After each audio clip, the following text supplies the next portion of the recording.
Eccoci con voi. Un messaggio? Sì, sono due domande in un unico messaggio. La prima, dicono che la sede di INSIEL più efficiente sia quella di Udine, è vero? E la seconda, non sarebbe da potenziare la presenza fissa di affiancamento tecnico presso gli uffici regionali dei tecnici INSIEL anziché lasciarli a lavorare nelle sedi delle società lontani dal committente pubblico? Grazie. Allora, uno, è vero che funziona meglio la sede di No, Udine? No.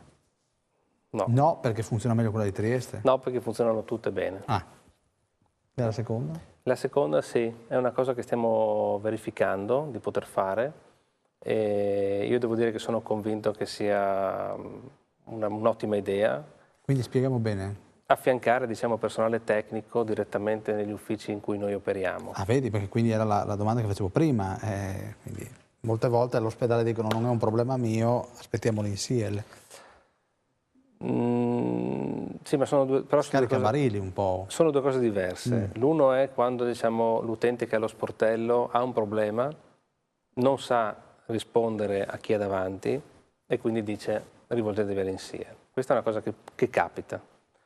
Poco, ma capita. Scusa, è difficile che il nonnetto che non gli stampano venga a Trieste l'INSIEL. Forse è un po' qualche dipendente pubblico un po' che taglia corto. È molto complicato ed è molto difficile che succeda ed è per quello che poi alcune volte, diciamo, la nostra reputazione non va di pari passo con quello che facciamo. Perché è molto difficile spiegare al vecchietto, diciamo... Ma il dipendente pubblico scarica su di voi. Sì. A me è capitato 2 o 3 volte, parlo d'esperienza. Colpa dell'INSIEL. Quindi questo qua è sicuramente un punto da migliorare e siamo d'accordo. Anche l'altro è un punto da migliorare, cioè avere un presidio tecnico puntuale sul territorio che presidia il cliente, che gli spiega bene come funzionano gli applicativi, che recepisce eventuali domande e criticità, che le porta di nuovo in azienda e che le condivide all'interno dell'azienda perché queste diventino parte degli applicativi e dei servizi che facciamo, assolutamente da fare. Oggi noi lo stiamo facendo, lo potremo fare meglio, quindi stiamo lavorando per renderlo... Il dipendente INSIEL prende per manina... Sì, più che per manina, diciamo, è presente sul campo di battaglia. No? Madonna, si impara sempre facendo e soprattutto sul territorio, si impara tutto quanto. Non dipende INSIEL, magari quello che ha lo sportello e magari dice alle 2 devo andare via, non rompermi vecchietto. Diciamo che imparano entrambi. Sì, lo faccia Pucci, ce n'è bisogno, mi creda. Ottimo. Mi creda. Mi permetto di no, ma lo fa, ma io sono cittadino prima che presidente dell'azienda, per cui sono convinto che sia questa qui la strada giusta. Una domanda? Sì, mi chiedevo se avete contatti con l'educazione e in primis l'Università di Udine o di Trieste, insomma, università. Allora, sì, abbiamo ottimi contatti direi con entrambi gli atenei, tant'è che nostre persone tengono interventi anche, diciamo, a carattere divulgativo in diversi corsi di laurea. Io stesso, diciamo, una volta ogni 2 o 3 mesi, quando riesco, vado a tenere degli interventi nelle università. Abbiamo avuto un ottimo rapporto in fase di selezione, per cui le università sono state molto coinvolte nel processo di selezione di questi 15 ragazzi. Ovviamente abbiamo dato la possibilità di potersi iscrivere a tutti, da tutta Italia, auspicando che la partecipazione dal Friuli Venezia Giulia fosse importante e così è stato. E devo dire che noi come azienda siamo molto focalizzati in questo momento sul fronte scuola, non solo per l'Internet Day, ma per proprio un progetto strategico di lungo periodo. Abbiamo fatto partire, quando sono arrivato, un progetto che si chiama INSIEL for School, che racconta ai ragazzi come oggi si possono utilizzare queste tecnologie e qual è il mondo, e come sta cambiando il mondo del lavoro e quello che troveranno nei prossimi anni davanti. E facciamo seminari, facciamo interventi formativi, abbiamo un progetto dedicato all'alternanza scuola-lavoro, per cui permettiamo a ragazzi di terza, quarta superiore di venire diverse settimane in azienda, poter lavorare su prodotti e servizi innovativi che, come abbiamo detto, impattano la vita di moltissimi cittadini e di riportare poi questa esperienza a scuola e di condividerla con i loro compagni. Ecco, Pucci, ti chiedo di commentare, vediamo, questi non sono di quarta e quinta, questi sono più piccoli. Questi qua sono più piccoli, questo qui è un filmato che abbiamo girato in azienda qualche settimana fa, che è il trailer dell'iniziativa appunto Internet Day, Sono dei ragazzi che abbiamo intervistato, a cui chiediamo... Ma che cos'è internet per questi piccoli? Internet, diciamo, lo dice all'inizio il ragazzo, dice una specie di cosa, è una cosa, no? E gli chiedono, ma quanto è grande? È grandissimo, cioè arriva ovunque, arriva dove tutti possono entrare, no?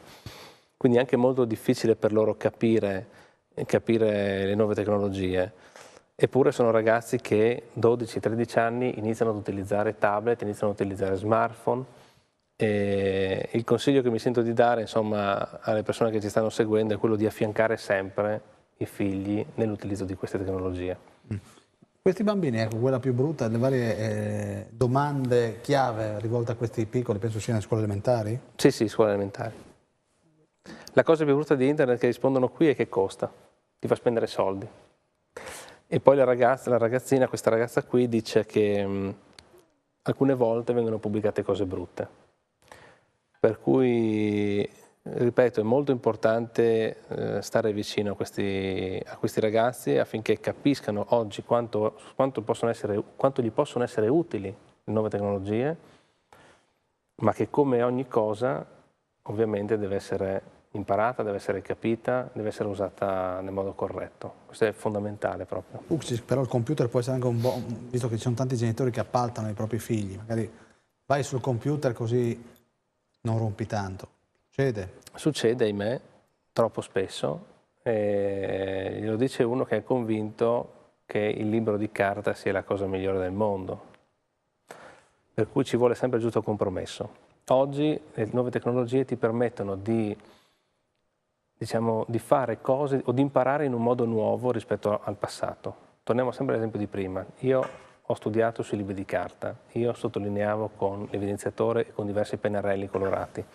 Oggi un tablet mi permetterebbe di fare anche queste cose, di sottolineare, di evidenziare, però mi permette di fare cose in più.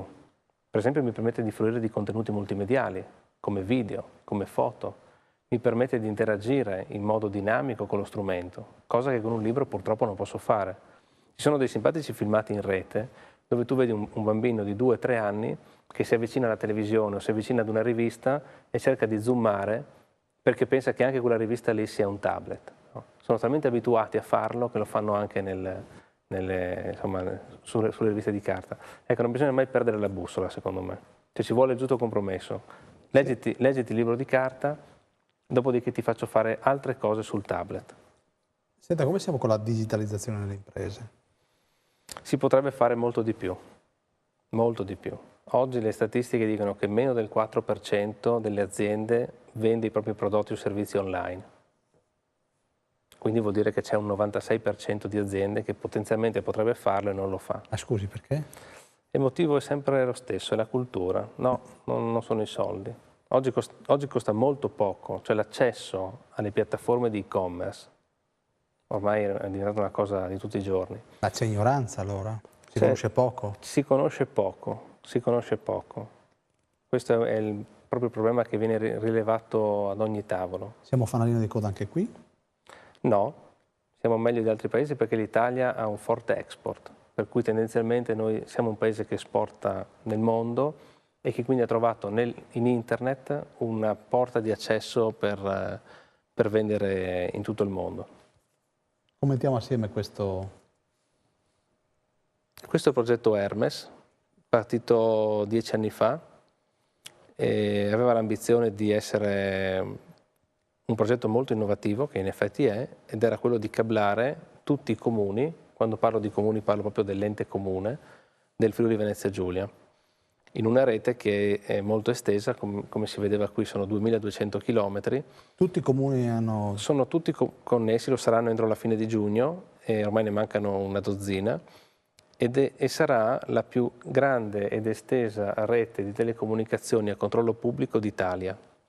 Questo qui invece è FVG Wi-Fi, che è il nostro progetto per portare internet gratis via Wi-Fi in regione.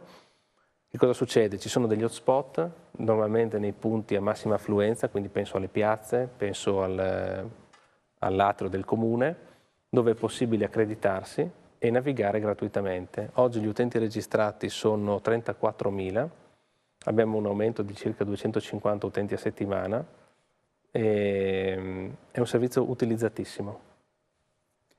Puxis, lei è un buon, se non dico un ottimo comunicatore. Quali vogliono essere i passaggi per rendere un po' più visibile INSIEL? Allora, noi abbiamo, quando sono arrivato, aperto i nostri profili social, non c'erano, e quindi abbiamo aperto la pagina su Facebook, su cui vi invito a mettere mi piace, INSIEL, trovate subito. Abbiamo diverse pagine, diciamo per contenuti vicini alla scuola, c'è una pagina dedicata alle assunzioni, e abbiamo aperto il profilo su Twitter, abbiamo aperto la pagina su LinkedIn, stiamo per varare, diciamo, una newsletter aperta ai cittadini, cerchiamo di accettare, torno a dire, con grande piacere incontri come questo dove possiamo raccontarci. Il rapporto con i giornali è cambiato, devo dire che ormai le cose che non funzionano sono la minoranza rispetto alle cose che funzionano, quindi stiamo raccontando molto di quello che facciamo e devo dire che l'azienda si è riaccreditata al cittadino. C'è, diciamo, un sentimento nuovo nei confronti dell'azienda che, devo dire, è cambiato nell'ultimo anno. Chissà che magari anche con Telefriuli non si possa fare qualche parte di cammino assieme, no? Io me lo auguro, io me lo auguro. Qui le porte sono aperte, io ho già delle idee, in questi 50 minuti che abbiamo parlato potrebbe essere che da settembre-ottobre si possa camminare un po' più da vicino. Giusto in 1 minuto e 17 l'ultimo appello per quello che succederà dopodomani, magari un invito anche a chi non è molto avvezzo al mondo di Internet.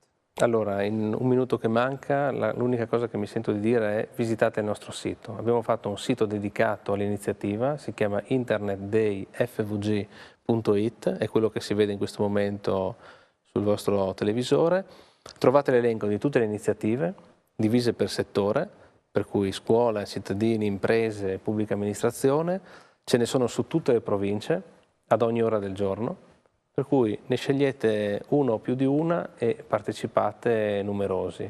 In molte di queste saranno presenti i componenti della giunta regionale, la Presidente Serracchiani sarà, diciamo, impegnata tutto il giorno in un tour digitale in tutte e 4 le province, quindi io, insomma, mi auguro di vedervi numerosi.